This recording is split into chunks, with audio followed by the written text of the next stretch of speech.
안녕하세요. 크립토TV입니다. 최근 중국을 보면 욕심부리다가 라이벌인 미국의 달러 수명을 연장시켜줬고 또 자연히 넘겨받을 수 있었던 코인 패권까지 놓쳐버린 모습을 보면서 안타까운 마음에 이번 영상을 만들게 됐습니다. 일단 중국은 길게 말할 필요 없는 엄청난 가능성을 지닌 나라였죠. 인구도 최근 인도에게 세계 1위를 넘겨준 바 있지만 여전히 14억 2천만의 엄청난 인구를 보유하고 있고요. GDP도 세계 2위 된 지 오래됐죠. 위로는 미국밖에 없으며 희토류 등 여러 천연 자원을 보유하는 등등 이제 정치를 빼고는 거의 흠잡을 걸 찾을 수 없는 국가죠. 그래서 실제로 많은 국가나 기관들이 중국에게 많이 투자를 한 바 있고요. 그 중에서도 유별나게 중국을 사랑하는 분이 계셨는데 1984년 중국의 첫 방문 후에 이제 40년간 중국을 사랑하는 분, 바로 레이 달리오입니다. 세계 최대 헤지펀드 브릿지워터의 창시자이기도 한데요. 이분 말대로라면 미국의 패권이 향후 5년에서 10년 내에 중국으로 넘어갈 것이다.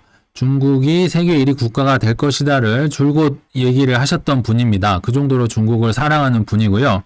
실제로 21년도에도 여러 가지 펀드를 중국에서 팔았었고 중국 주식 투자도 물론 많이 했겠죠. 그리고 올해 3월에도 중국이 미국과의 무역 전쟁에서 이기고 있다고 말하는 등 정말 엄청난 중국 옹호론자입니다. 심지어 공산당을 엄한 부모에 빗대어 표현해서 논란을 일으킬 정도로 중국을 편애하는 걸로 유명한데요. 근데 이런 그도 언행 불일치했던 적이 있었습니다. 바로 작년 8월에 이제 레이 달리오가 중국 주식을 10억 달러나 팔았다. 한국 돈으로 한 1조 3천억 정도 하겠네요. 알리바바 등등 5개 종목을 전량 처분했다. 40년이나 중국을 사랑했는데도 불구하고 비록 일시적인 포트폴리오 조정일 수도 있겠지만 이분 입장에선 엄청난 손절이자 등을 돌렸다고 할 수 있을 것 같은데요. 이렇게 중국 가지아를 외쳤던 분이 왜 돌아섰을지가 이번 영상의 핵심이라고 보시면 되겠습니다. 일단 레이 달리오의 말대로라면 중국이 패권 국가가 돼야 되고 그러면 위안화가 기축통화가 돼야겠죠. 근데 제 생각은 조금 다릅니다. 향후 5년에서 10년 내에 위안화가 기축통화될 가능성은 거의 없다고 저는 보는데요. 일단 현황을 파악하면 6월 27일자로 해서 위안화의 국제결제 비중은 2.54%로 5위에 그쳤다. 여전히 세계에서는 미 달러를 42%나 이제 1위 통화죠. 차지하고 있으며 2위 유로와 31%, 파운드와 6.4%, 4위 이제 잃어버린 30년의 엔화조차도 3.11%로 국제 통용되고 있는데 위안화가 아직도 5위밖에 안 된다는 거예요. 근데 숱한 기회를 날려버렸다고 했잖아요. 엄청난 기회가 많이 있었습니다. 중국이 놓쳤는데요. 일단 그 중에 하나가 러시아 전쟁 발발한 이후로 러시아는 당연히 스위프트 제재를 받아서 달러를 못 쓰고 중국은 안 그래도 달러를 쓰기 싫어했으니까 짝짝꿍이 맞아서 위안화 결제 비중이 확대되기 시작했겠죠. 그래서 이러저러한 이유로 지난 3월 중국의 국제거래에서 처음으로 위안화 결제 규모가 달러화를 제치고 가장 많이 사용된 것으로 나타났다. 심지어 달러 치면 위안화가 달러보다 더 많이 쓰인 적이 있었어요. 그리고 몇 가지 사례만 더 살펴보면 작년 12월에도 중국 걸프 협력회의에서 회원국들에게 중국이 석유, 가스 결제하는데 위안화로 결제하세요. 이렇게 공식 요청을 한 바 있고요. 올해 4월에도 아르헨티나가 중국 수입품을 위안화로 결제.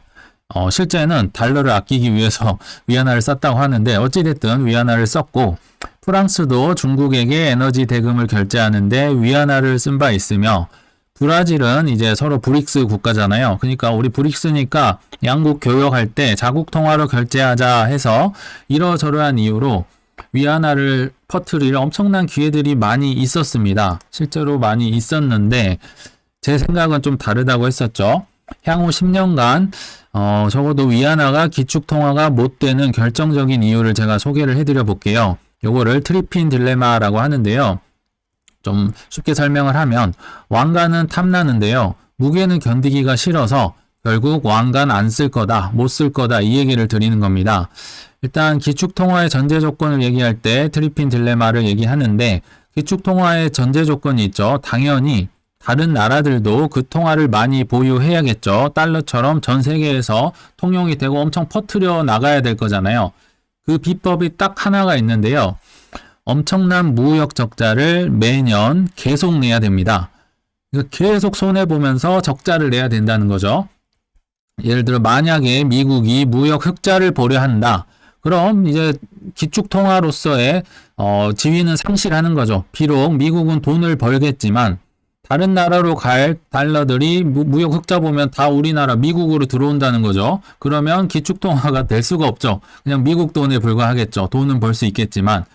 그러므로 결론은 기축통화가 되려면요. 돈을 잃어야 돼요. 무역 적자를 봐야 되는데 그러나 중국의 행태를 보면 지금까지도 엄청난 무역 흑자국입니다.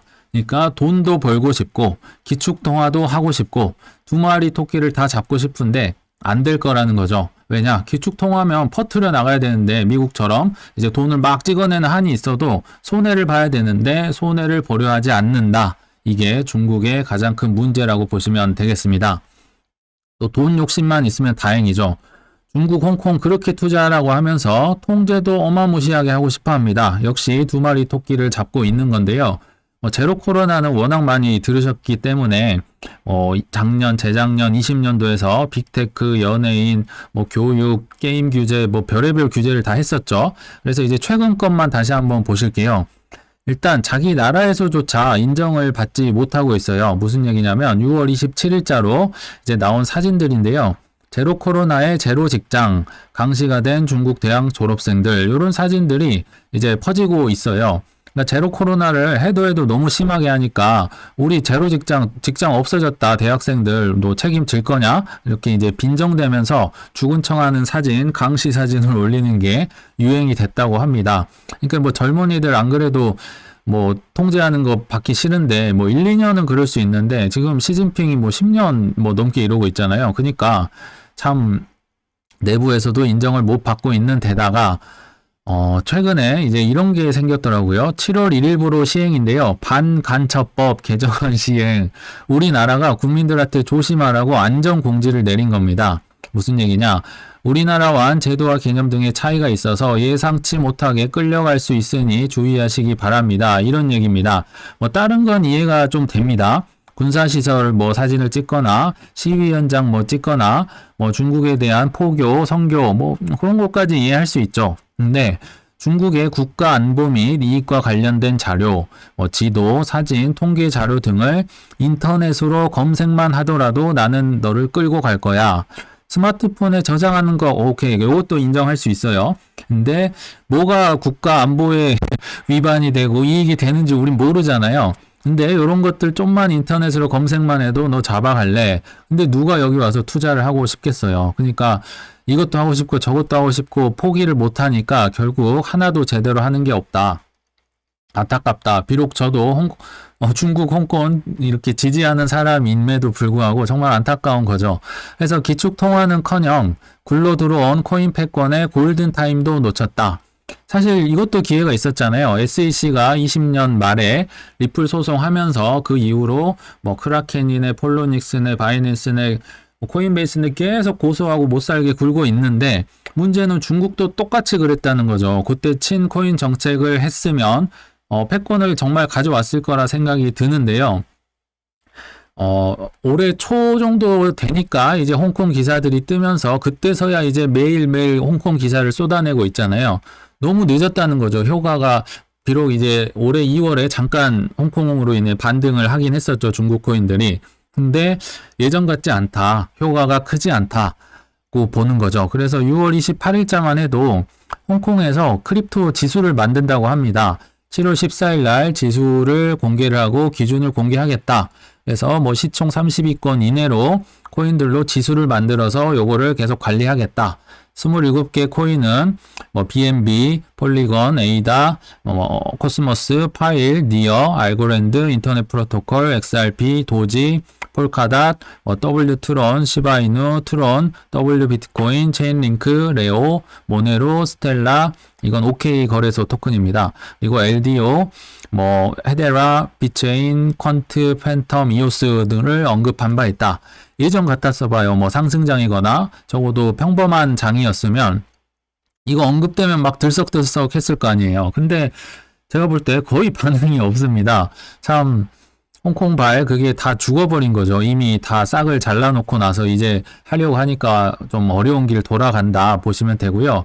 HSBC에서도 홍콩 최초로 개인 투자자의 비트코인, 이더리움 ETF 거래 허용 나오자마자 HSBC가 하는 말이 이게 마치 처음 개인 투자자들에게 허용된 것처럼 과장돼서 광고가 나왔다. 근데 이거 원래도 했던 거다. 이렇게 정정기사가 또 나왔었죠. 그리고 6월 15일자도 좀 된 기사인데요. 홍콩 금융관리국이 은행들의 암호화폐 거래소 계좌 개설 압박. 무슨 말이냐면 안 한다는 거죠. 왜 안 하냐? 한국의 2018년과 똑같습니다. 코인은 도박이고 바다 이야기고 하면서 다 때려잡았다가 갑자기 민심이 들끓자 이제 한다는 말이 해봐. 근데 알아서 해. 이런 식으로 했었죠. 그러니까 은행들이 무서워서 계좌를 못 터가지고 업비트조차도 2년간 신규 계좌 못 텄고 신규 개강 못 받았던 거 기억나실 겁니다. 홍콩 똑같은 상황이에요. 지금 은행들이 무서워서 계좌를 터줄 수가 없어요. 이렇게 얘기했다가 터졌다가 나중에 자금 세탁을 했다는 이 도박에 누가 하겠어요. 그렇게 다 때려놓고 참 답답하죠. 근데 이 와중에 미국은 어떻게 하고 있냐?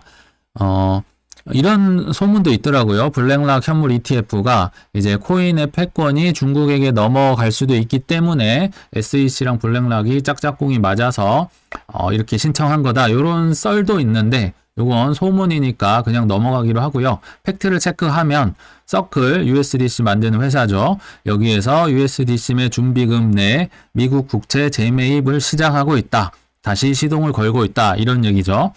그래서 좀 정리를 하면요. 23년 4월 말 기준으로 하더라도 300억 달러의 미 국채를 USDC가 준비금으로 가지고 있었어요. 이게 별거 아닌 것 같지만 엄청난 금액입니다. 한 35조 넘겠네요.